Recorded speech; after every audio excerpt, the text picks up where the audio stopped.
શ્રી મદન મોહનલાલ પ્યારે કી જય। હવે આપણે આજે માવાનો થાળ બનાવવાનો પ્રયાસ કરશું। કુંજ એકાદશી આવે છે 2 દિવસ પછી, એટલે પ્રભુને અનુસરમાં માવાનો થાળ ધરવામાં આવે છે। તો એમાં માવો કયા પ્રકારનો હોય એની માહિતી આપણે જરાક જાણી લઈએ। તો માવો જે હોય એ મોરો હોય, એમાં કોઈ પ્રકારની મીઠાશ હોય નહીં। મીઠાશ હોય તેમાં તમે વિવિધતા ના કરી શકો। ઘૂઘરા કરવા હોય, મેવા બાટી કરવી હોય તો કાંગરી ના કરી શકો, અને એ કણીદાર થઈ જાય। એટલે માવાના થાળમાં હંમેશા મોરો માવો જ ઉપયોગ કરવામાં આવે છે। હવે તમે તમારી પ્રીત અનુસાર માવાનો થાળ છે એમાં વિવિધ લીલા પ્રગટ કરી શકો છો। તો આજે આપણે અહીંયા મોરો માવો લીધો છે। આ ખજૂર લીધા છે મેં, જેની અંદરથી બધા જે ઠળિયા હોય એ કાઢી લીધા છે। તો આ ઠળિયા કાઢેલા જે ખજૂર છે એનાથી આપણે ગિરિરાજજીની ભાવના કરશું।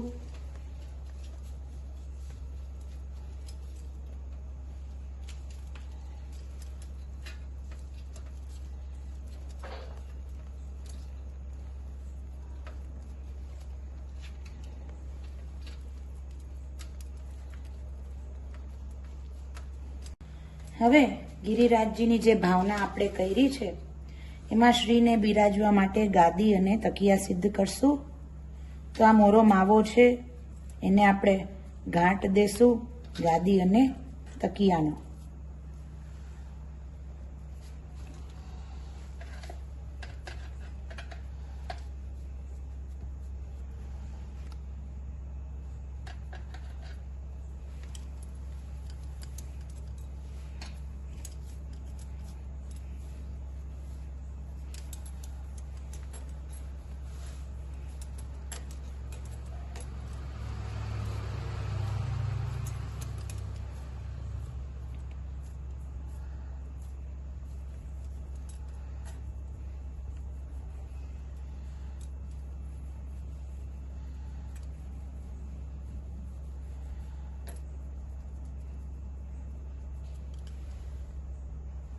હવે આમાંથી કેસરની કંઈક કલાકારી કરશું આપણે। તો ઘોટેલું કેસર લેશું,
આપણે આ થોડી ઘણી કલાકારી કરી કેસરની। હવે આપણે શ્રીના જારી બંટા સિદ્ધ કરશું આ મોરા માવામાંથી। તો આવી રીતના મોરો માવો લીધો, બંટાનો ઘાટ દેશું એને,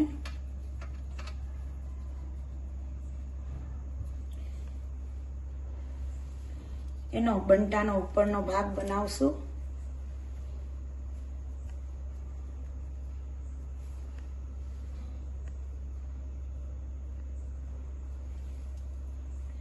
અને આ પડઘી જેવું પધરાવશું, અને આ બંટામાં પણ થોડી ઘણી ચિત્રકારી કરશું।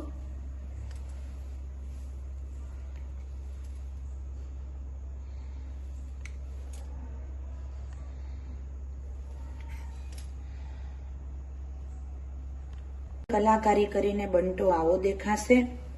હવે એમાં આપણે લવિંગ ખોસશું, અને આ જે પડઘા રૂપી અંજીર પધરાવ્યા છે આપણે એની ઉપર પધરાવશું। હવે બીજી તરફ પણ એવી રીતના પડઘી પધરાવશું અને એની ઉપર જારીજી સિદ્ધ કરશું। તો એમ 2 ભાગમાં જારીજીને પણ સિદ્ધ કરશું મોરો માવો લેશું, નીચેના ભાગમાં જરાક જગ્યા રાખશું આંગળીથી અને ઉપરનો ભાગ સિદ્ધ કરશું ઝારીજીનો.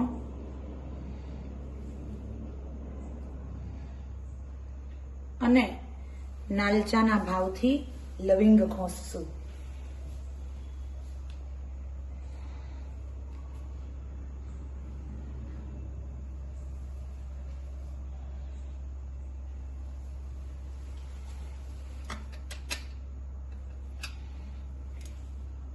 આ ઝારીજી. હવે આમાં પણ કેસરથી કલાકારી કરશું આપણે.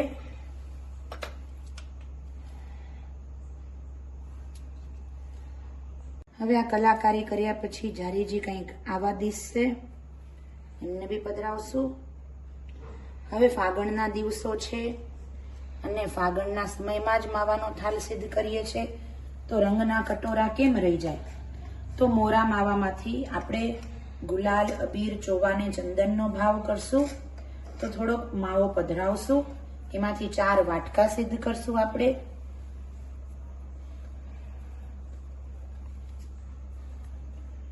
ધીમે ધીમે પ્રેસ કરીને વાટકાનો ઘાટ દેશું આપણે. એવા 4 વાટકા સિદ્ધ કરશું.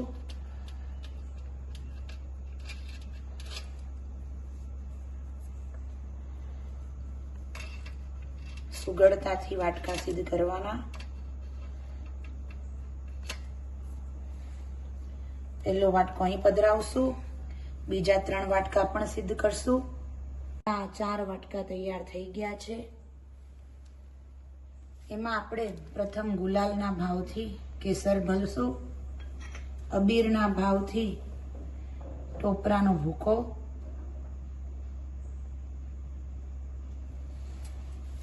ચોવાના ભાવથી તીખા પધરાવશું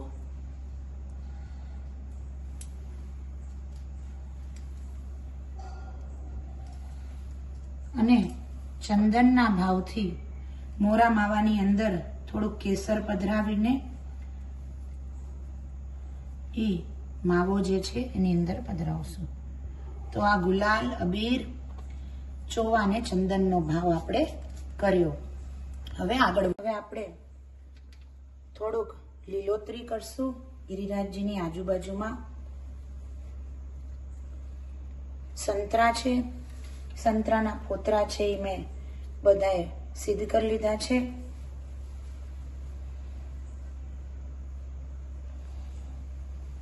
હવે એની અંદર હું તુલસીજી ખોસીશ.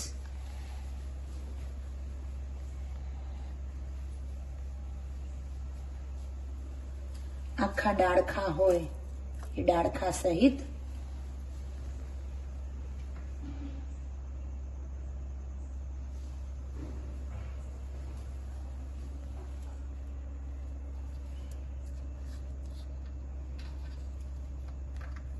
રીતના 2 થપ્પી અંજીરની પધરાવશું અને આખું સુંદર મજાનું વાતાવરણ લીલુંછમ કરવાનો પ્રયત્ન કરશું. હવે એક આવી સ્ટીક લેવાની લાકડાની, એની અંદર આવી રીતના અંગૂર હોય એને પોરવવાનું અને આ જે અંજીર છે એમાં ખોસી દેવાનું.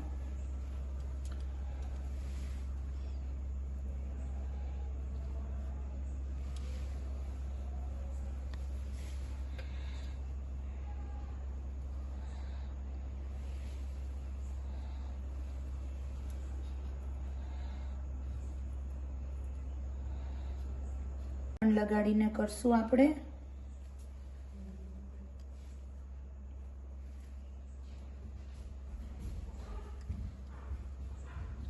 અને વચ્ચે વચ્ચે તુલસીજી પણ પધરાવશું.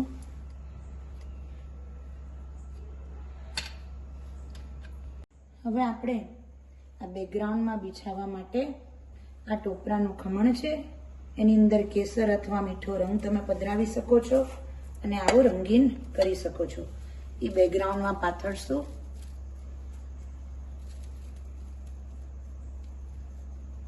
લીલો રંગ પણ તમે પાથરી શકો છો, બગીચા જેવું લાગે.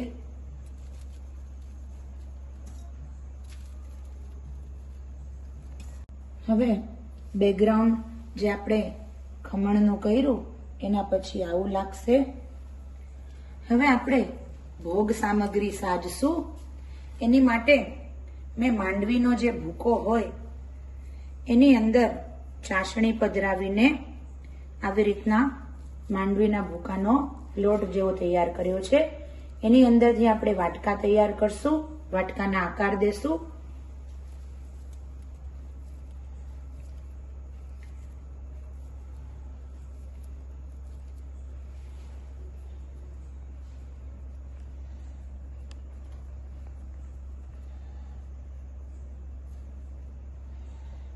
એવી રીતના ઘણા બધા વાટકા તૈયાર કરશું આપણે અને શ્રી સન્મુખ પધરાવશું.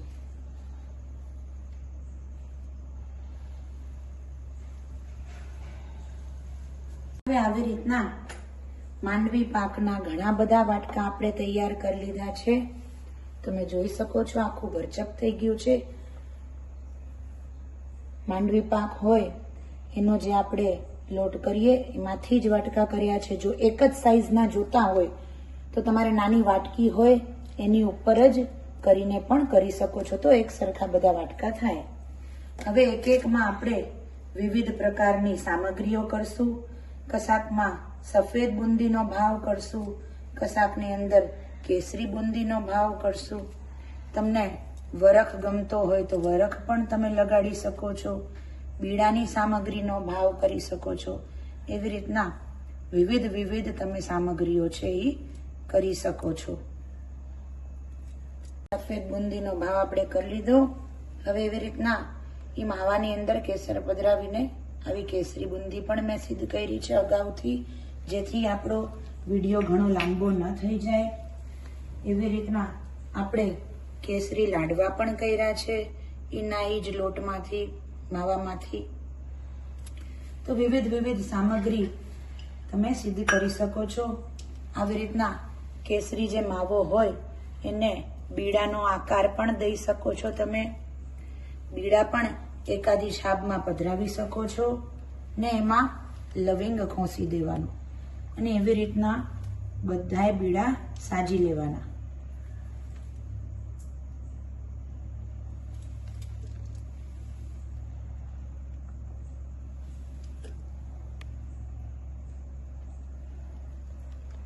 હવે આવી રીતના મોરો માવો લીધો છે આપણે, એમાંથી મેવા બાટીની કાંગરી કરશું.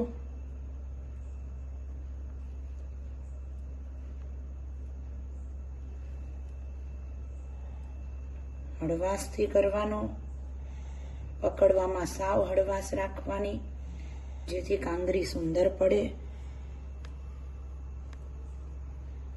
ને એના બે ટૂંક કરીને અને તમે ઘૂઘરાની જેમ પણ એક છાબમાં સાજી શકો છો. તમે જોઈ શકો છો કેવી સુંદર કાંગરી પડી છે.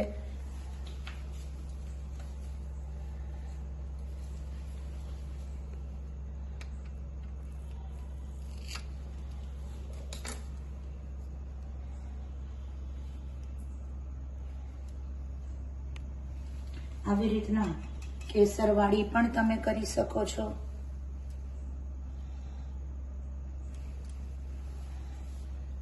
નાની નાની મેવા બાટી પણ કરી શકો છો.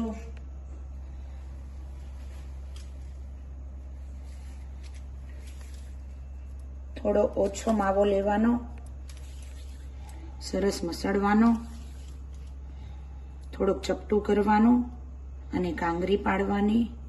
તો નાની નાની નાજુકડી મેવા બાટી સિદ્ધ થાય.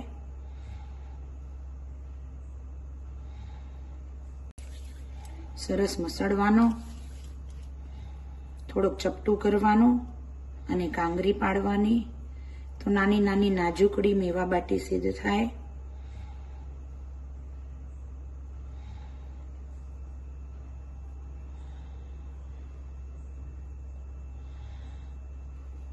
તમે જોઈ શકો છો એક વાટકામાં પધરાવશું.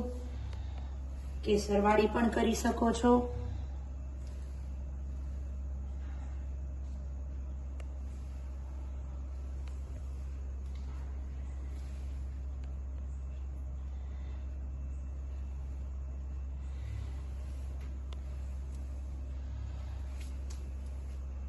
હવે આવા માવામાંથી ગોલ ગોલ લડ્ડુ કર્યા, જેની ઉપર ફક્ત વરખ જ કર્યું છે, બીજું કાંઈ નવીન નથી કર્યું.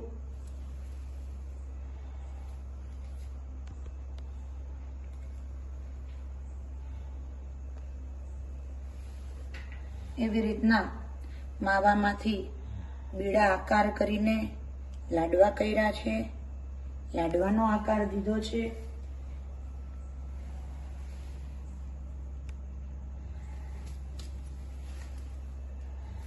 આવી રીતના મોટા મોટા ગોલ ગોલ લાડવા કર્યા, જે આપણે એક એકમાં પધરાવશું. આવી રીતના બીજી જગ્યાએ મોરો માવો છે, ફક્ત મોટો બોલ કર્યો છે, એની ઉપર વરખ લગાડીને કેસરના ટપકા કર્યા છે. અને મોરા માવાને આપણે ચોરસ ટૂંક કરીને બરફીનો ભાવ કર્યો છે.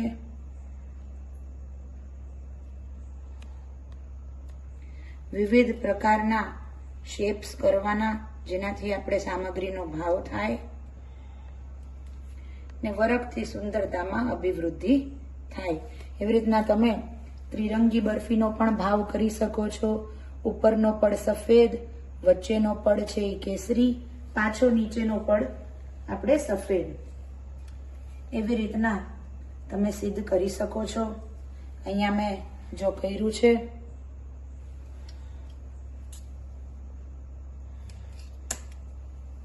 એ પધરાવશું ત્રિરંગી બરફીનો ભાવ કરીને.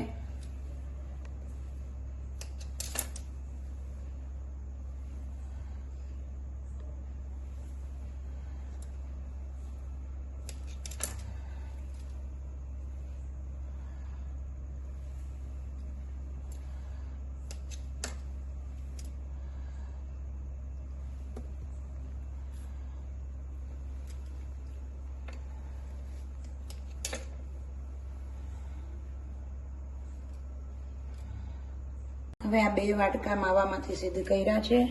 જગ્યા દેખાતી હતી એટલે મોરા માવામાંથી મોટો એક પેંડો હોય એવો ઘાટ દેશું ને પધરાવશું ને એની ઉપર કેસરની કારીગરી કરશું.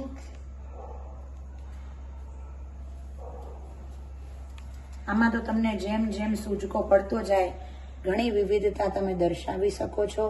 આપણો માર્ગ છે એ કળાનો માર્ગ છે. તમારી બધી કલાકારી એમાં બતાડી શકો છો. કેસરના ટપકા કરશું પેડા ઉપર.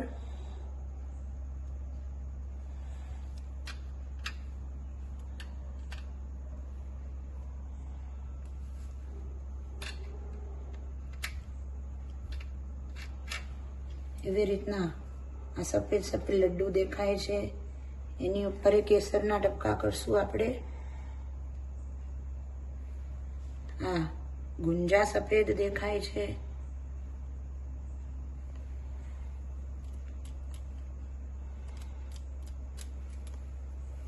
વાટકા છે, એમાં હું મોટા મોટા બીડા આકાર કરું છું આ માવામાંથી.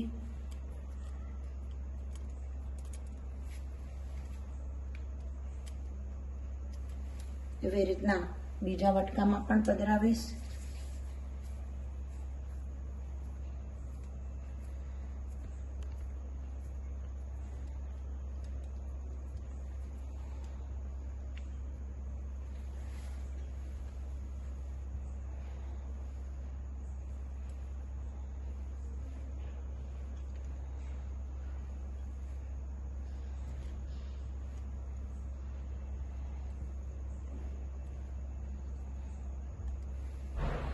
અને લવિંગ ખોસીશ.